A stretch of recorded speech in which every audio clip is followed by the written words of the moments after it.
আমাদের সামনে মিথ্যা কথা বলে কোনো লাভ নাই।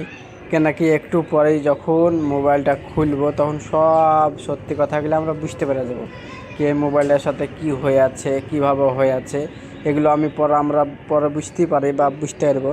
কিন্তু আসেই যে প্রথমে যে মোবাইলটা সবই ঠিক আছে, চার্জ হচ্ছে না দেখাতো, মোবাইলটা ঠিকই আছে, অন হচ্ছে না দেখাতো, মোবাইলটা ঠিকই আছে, হচ্ছে না দেখাতো।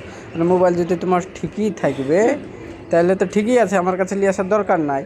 আর মোবাইলটা অন্য জায়গাতে কাজ টাজ করিয়ে নিয়ে এসে আর পুরো মা বহিন করে নিয়ে এসে বলছে কি এমনি বাড়িতেই পড়েছিল, দেখো তো ঠিক হবে কি না। ঠিক আছে, আইসে যদি প্রথমে ব্যাপারটা বলে আমরা সেই জায়গাগুলোকে পয়েন্ট টার্গেট করি বা কাজ করি।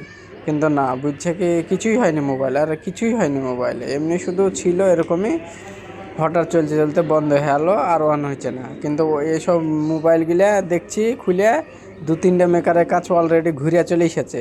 তো এইভাবে মিথ্যা কথা আমাদের সঙ্গে বললেন না, খুবই খারাপ লাগে। আর এই রাগ করে আমরা একটু চার্জটা বেশিও করে ফেলি।